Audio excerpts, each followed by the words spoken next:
So before we proceed with our news, we just have to take a look at the footage of Democratic Party candidate Lee Jae-myung giving a speech to his supporters in front of his private residence as he departs his home to give his victory speech in front of the parliament. Let's take a listen. 네, 아직도 개표가 진행 중이어서 뭐라고 말씀드리기가 섣부르긴 합니다만 만약에 이대로 결과가 확정이 된다면 우리 국민들의 위대한 결정에 경의를 표합니다. 제게 주어진 큰 책임과 사명을 우리 국민들의 기대에 어긋나지 않도록 최선을 다해서 수행하도록 하겠습니다. 감사드립니다.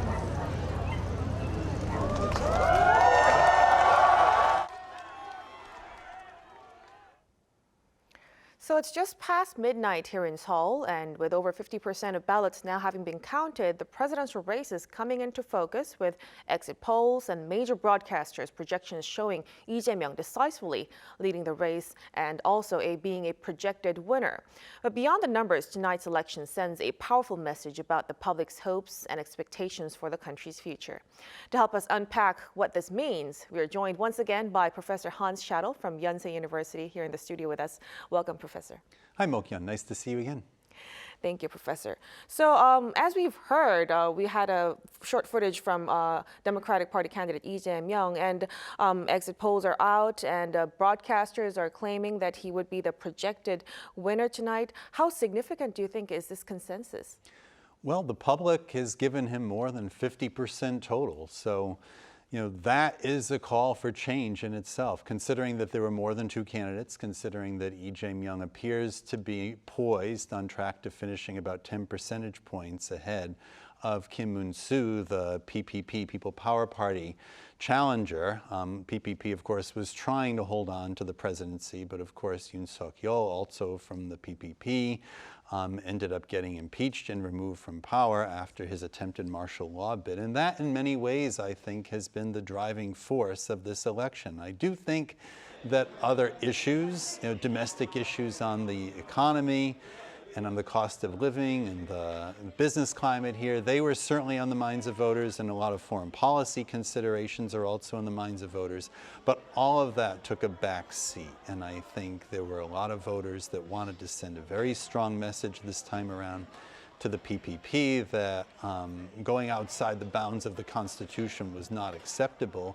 And that gave the Democratic Party a window this time to gain control of the presidency, something that they tried to do in 2022. They tried to hang on to control of the presidency after the Moon-jae-in presidency, after the previous impeachment of Park Geun-hye going a decade back. They lost the presidency 5 years ago on a lot of those domestic and foreign policy issues. Now they have it back in the name of constitutional democracy, and certainly that will be a big theme, I think, for Lee Jae-myung, assuming that he carries through with this victory. Right, so it was definitely a strong message, and it's a sign that people really were shocked about the martial law declaration, of course. Now, let's also circle back to the election itself, Professor. In the final weekend, candidates have been focused on, rallying and campaigning in specific regions. We hear Lee Jae-myung rallied in the capital, and Chungcheong, Moon-soo, Gangwon and Gyeongbuk, and also Lee Jun-seok targeting youth in urban areas too. Based on tonight's trends, which regions tonight turned out to be more decisive than expected, and what might that suggest? Well, you're right, Mokyeon. The candidates really tried to win everywhere this time around and across age groups as well. What stood out to me in the numbers across regions that Eunji was just presenting a few minutes ago was that in the southeast region of the country this time around, it seems that the Conservative Party, again, the PPP, doesn't seem to have the kind of stronghold across that entire region that they would normally expect in an election. They won overwhelmingly, it seems, the way the vote count is going so far in Daegu. Daegu, of course, is usually the single most reliable city that comes through for the Conservatives. That seems to be holding tonight. But very interesting that in Ulsan, a city known for its car manufacturing center, that there the two main candidates are, at this hour anyway, still pretty much in a dead heat, still too close to call in that city, which suggests that voters this time around, aside from all the constitutional questions and martial law questions that might be in the back of their minds, that they're also concerned about the economy, and that they didn't think that the Yoon government, the PPP, in the presidency was helping that community get where it wanted to go. Now, we don't know yet to what degree the local economic anxieties played into the voters' decisions. Of course, with upcoming trade talks between Korea and the US, the future of Ulsan will be very much hanging in the balance, I think, as a key car manufacturing center for Korea. But there we see some hesitation about the PPP. And even in Busan, again, reliably a conservative stronghold, it does seem as if the PPP is hanging on to power there,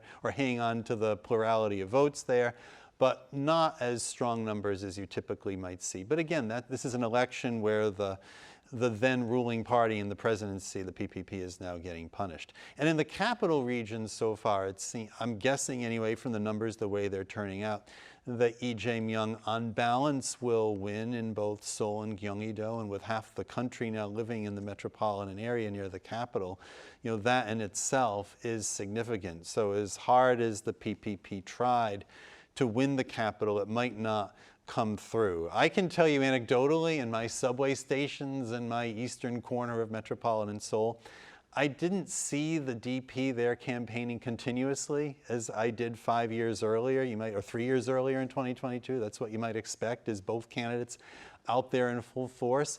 They weren't taking the neighborhood for granted, but I could see that the PPP was working a lot harder to win over voters across the country and across the capital city. It didn't seem to quite come through for them this time around. Well, it's quite interesting to see, how the shift in political maps have been happening. Well, of course, it's going to be based on the past experiences that people have observed. Now, let's also talk about the youth and generational divides. Professor, based on the numbers we're seeing right now, are there signs that younger voters showed up more, and did they kind of swing the race in any meaningful way? Well, what's very interesting about younger voters is we are seeing some of the same dividing lines between men and women that we began to see in very pronounced numbers back in 2022 in the last presidential election. You'll recall, I'm sure, in that election, we saw that more than close to 60% of women voters in their 20s in 2022 voted for Lee Jae-myung. This time, it's roughly the same proportion, but among men voters, by contrast, there was a big drop in support for Lee Jae-myung.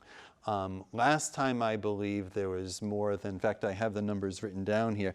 Last time, 36% of men in their 20s voted for Lee Jae-myung. This time, 24%, according to the exit polls. We'll again see the detailed numbers once they fully come in, which suggests that men in their 20s leaned much more conservative this time around, even with the martial law declaration.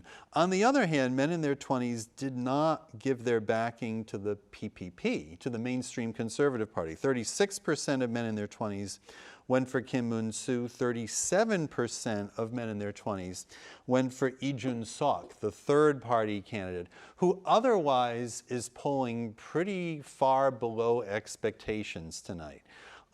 So for young men, that's a significant shift compared to the rest of the population.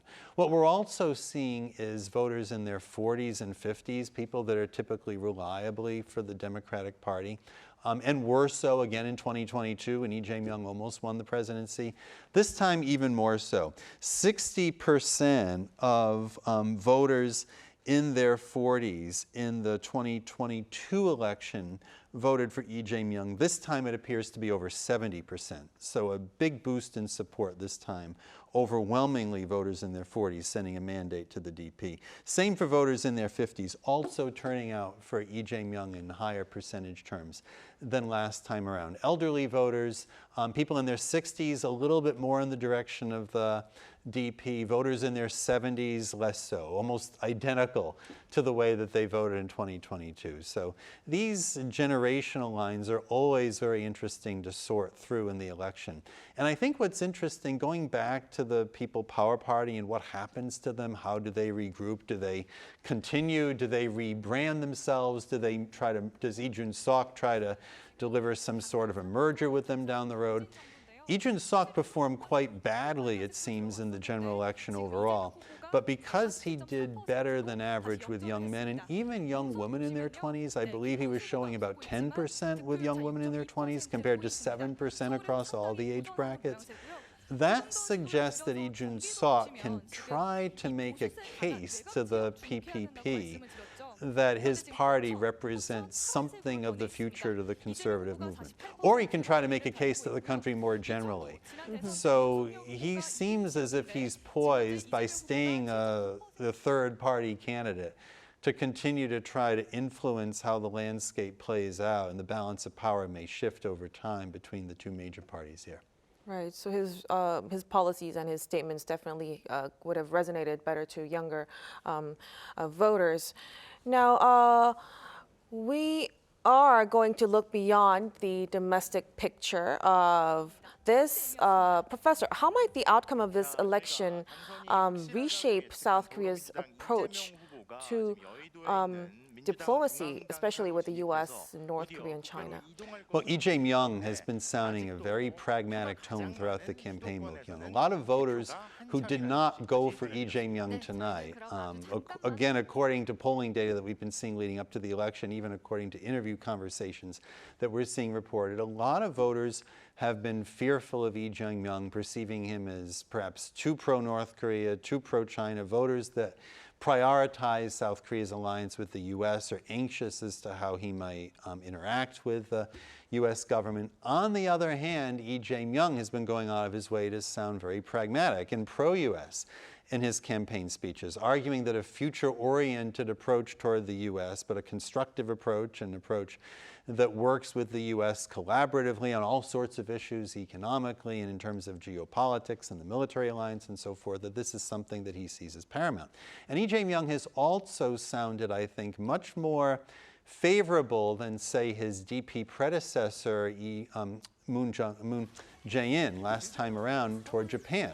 During the Moon Jae-in presidency, relations with Japan were still somewhat chilly. They were also chilly in the Park Geun-hye presidency. Yoon Suk-yeol changed that. He pivoted the country much more in a favorable direction toward Japan. So again, voters are wondering this time around, would Lee Jae-myung go in a different direction with Japan? But Lee Jae-myung so far is also voicing a lot of support for a collaborative relationship with Japan, continued partnership in the trilateral collaboration, the three-way collaboration going on between the U.S., Japan, and Korea.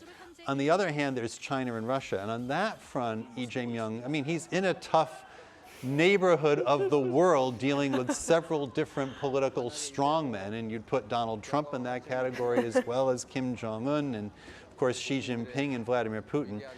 So Lee Jae-myung's got a lot to work with in foreign policy, but he is also maintaining that Korea can have a harmonious relationship with these two countries, and even having an eye toward a constructive and, of course, with China, very highly interdependent economic trade partnership in place with China. There's a lot, of course, China is Korea's #1 trading partner, and that's not likely to change in the years to come, I think. So, he's got quite a balancing act to carry forward here that he's set out for himself, and I think that means the public is going to hold him to it. So, he's going to be very excited that he's won. Of course, he's had a meteoric rise in about a decade and a half in Korean politics, but now he's got some real weight on his shoulders, and we'll see that with foreign policy.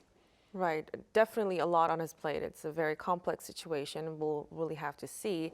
Now, so speaking of Lee Jae-myung himself, who's been chosen as the projected winner, Let's delve deeper into his personal background, Professor. It seems as though he's now on the verge of becoming president, pending confirmation, of course.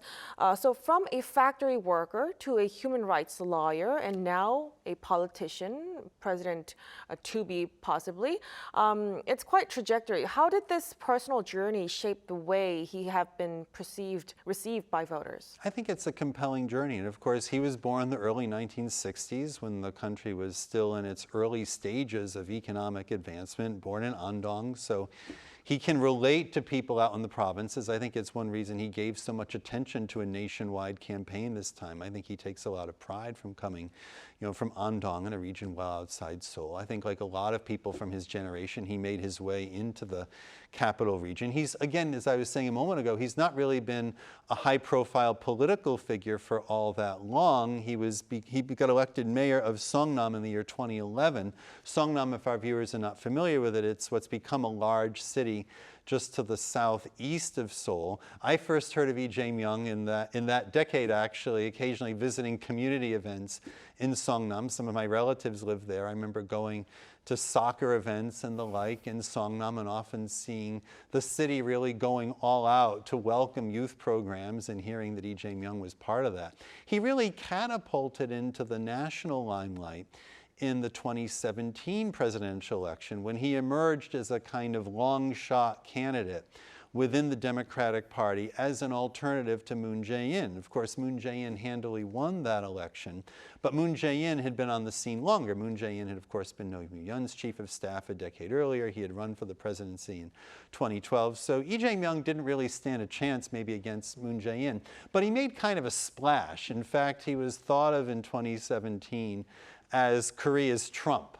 There were a lot of people. Eventually, Yoon Suk-yeol also took that label 5 years henceforth. But 2017, Lee Jae-myung was kind of seen as the Trump-like candidate, somebody maybe a bit of a relative newcomer to politics, someone a little bit more blunt, rough around the edges, less of an insider in the national political scene, but he didn't quite make it. And in the years that followed, Lee Jae-myung became much more of a national figure. First, as the governor of Gyeonggi-do province, not just the mayor of Seongnam anymore, but the chief political officer for all the cities and towns that ring around Seoul, Seongnam included. And then in 2022, he made his way to the National Assembly after losing the presidential race. Tried another time in 2022, came so close but didn't make it for reasons that we've discussed, a lot of which I think had to do with foreign policy, maybe also the economy to a degree. But I think the December martial law decree, when Lee Jae-myung really put himself out there front and center on live video, live streaming his dramatic entry into the parliament grounds at a time when Yoon had sent the military over there to try to stop the parliament from taking action. Lee Jae-myung going in, his party following him in, the leader of the People Power Party also asserting the parliament's ability to put down martial law. That was a very dramatic period. Lee Jae-myung really became world famous during that period, maybe even more so than his previous presidential bid, which wasn't successful. So from there, he had the power, I think, to set an agenda as to where the country would go and really have the upper hand. And this time around in the presidential campaign, his party was united right behind him. So the DP has become very much his party over a period of years, and especially in the past couple of years. So he has this whole background and a lot of careers, and he stood up as the nation's presidential candidate during this martial law declaration. And he has also, I hear he also survived an assassination attempt in 2024, which was very shocking. Can you remind us of what happened? Yes, no, that was a period of contentious politics. I believe he survived a stab attack in early 2024, which was a traumatic moment. Korea is, of course, not a country where you typically see guns on the street for starters, but knife attacks, unfortunately, are not unheard of. And when that attack happened, it reminded me of the attack that happened about a decade ago on the U.S. ambassador here at the time, Mark Lippert, who also was attacked at a public event. And I know that was a huge surprise and a shock. So sometimes political violence does happen here. To me, it also reflected the deep polarization that can exist in the society, and maybe the fact that Lee Jae-myung had also been seen as a kind of in-your-face and polarizing figure. And of course, the other side of Lee Jae-myung that we have to pay attention to is he's faced several legal problems over the years, corruption challenges. His candidacy was actually even thrown into doubt for a short period of time about a month ago, when some of those legal problems, including a past alleged election law violation, were finding its way back in the court system. Those legal problems are not yet over. And I think one concern that many voters will have about Lee Jae-myung winning the presidency is what happens if the legal cases come back to haunt him and if things start to look more unfavorable for him. And presidents do have a degree of protection while they are in office, but still the court of public opinion makes a difference. Alleged improprieties can make a difference. This country's been through 2 impeachment processes, first with Park Geun-hye in 2017, now with Yoon earlier this spring.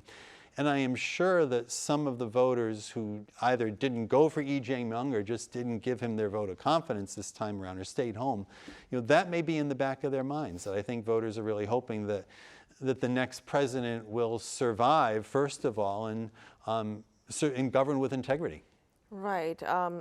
Well, it was a very shocking incident, and many would hope it won't happen again. Let's all hope for that, but we will have to conclude our discussion right here tonight. Professor Schattle, thank you so much for your insight and staying with us at this late hour with us. Thank you for having me, Mo-kyun. Thank you.